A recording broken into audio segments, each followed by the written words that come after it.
Every night at exactly 3 a.m. a 5-year-old boy woke up screaming, "I want to go home! Take me back home!" The only problem was he was already in his parents' house. Or at least, that's what they thought. Tonight's story is about Max, a child who claimed he had another home, in another country, with another mother, and when his parents finally decided to follow his directions, they ended up standing in front of a forgotten shack in Mexico in a place their son had never been before. Welcome. Minutes of Truth. Max was 5 years old when his mother first noticed something was wrong. He had just finished his 5th year and was starting to move into his 6th. A sweet, normal child. No illnesses, no strange behavior, nothing that would make anyone worry. Until one night, he woke up screaming. It was around 3 in the morning. His mother rushed into his room, heart pounding, expecting a nightmare, a fever, something obvious. Instead, she found Max sitting upright in bed, eyes wide open, tears on his cheeks, and he kept repeating one single sentence. "I want to go home. Take me back home."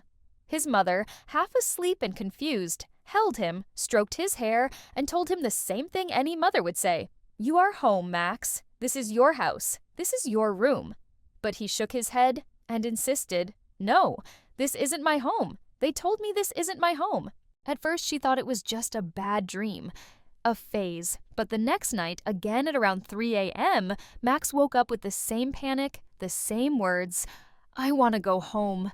Take me back home." This wasn't random. It was almost like an alarm going off inside him. His mother tried to reason with him. "You must be dreaming, Max. Maybe you saw something on TV. Maybe it's just a scary thought." But his answer was always the same. "I wasn't dreaming about anything. I just want to go back to my home." One night, she asked him a different question. "Who told you this isn't your home, Max? Who told you that?" He looked past her, behind her. He slowly lifted his hand and pointed over her shoulder to the ceiling, to the corners of the room, then to the door. "They did," he said. "My friends, they talk to me when I'm sleeping and when I'm alone at night. They tell me where my real home is." Imagine hearing that from a 5-year-old at 3 o'clock in the morning. This went on for weeks, every night, 3 a.m., the same cries, the same words. Max's mother and father were exhausted, and now they were scared. They took him to a child psychiatrist. They explained the episodes. The doctor suggested mild sedatives, appropriate for his age, something to help him sleep, to calm his mind. For a short time, it looked like it might be working. Max would fall asleep easier, but sooner or later, he would still wake up crying. "I want to go back to my home." It was as if the medicine could quiet his body, but not whatever was calling him from somewhere else.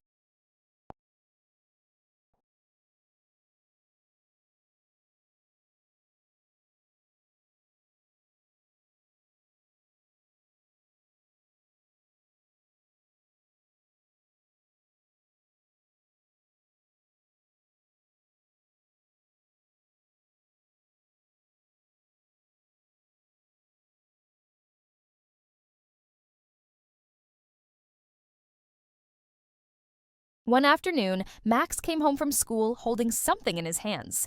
It was a map. He walked straight to his mother and said very calmly, "My home is here." They had been studying maps in class that day, learning about countries and continents. He pointed to a specific place with the seriousness of an adult who knows exactly what they're doing. "This is my home. I'm sure my home is here." His mother asked him, "How do you know that, Max?" He answered, "My friends who visit me at night, they came to me in class today. They pointed at the map and told me, 'Your home is here.'" Max's finger wasn't on the state they lived in. It wasn't even on the same country. He was pointing at a place, in Mexico. But Max and his parents lived in the United States. His mother took the map and hung it up in his bedroom. Over the next days and weeks, she noticed something strange.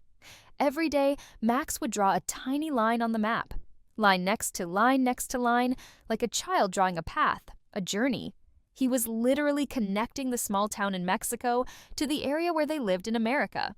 He was 5 years old. His mother says, "I don't know how he understood. what he was doing. I don't know how he was able to do it at all. Eventually, she and Max's father made a decision.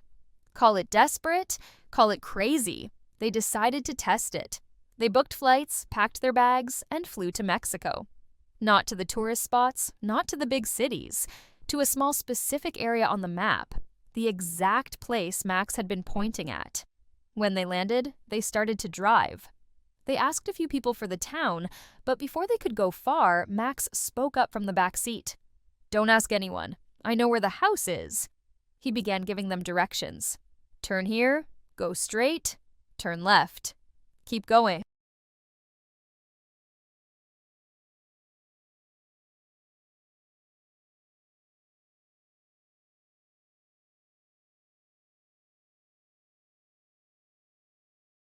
Two adults following the directions of a child who had never been to this country in his life, but they followed.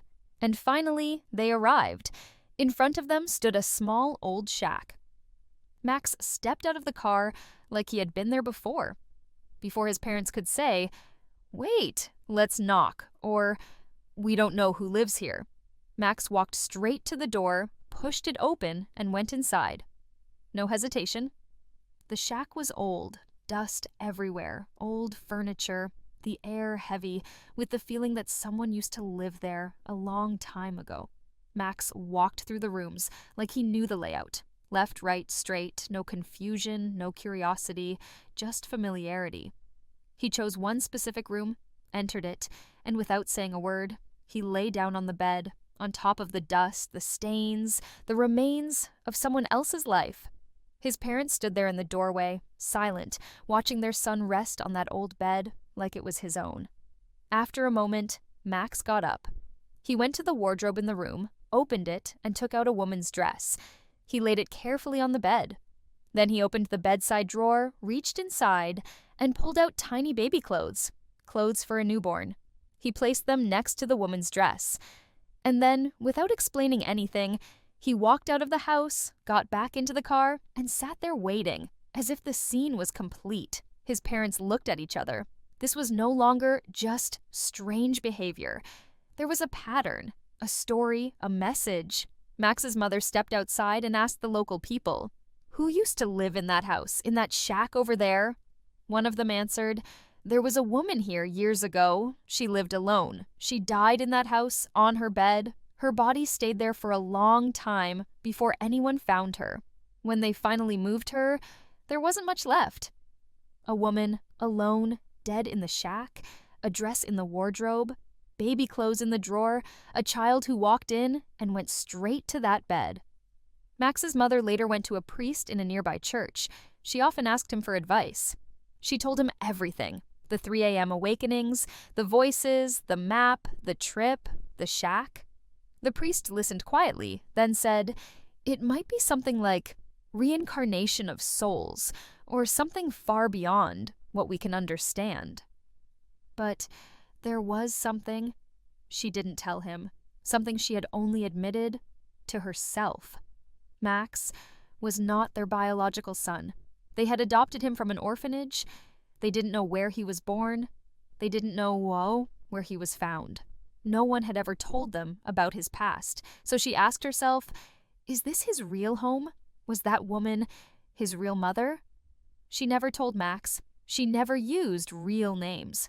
When she wrote these memories down, she changed her identity, changed the details, so he would never see himself in the story.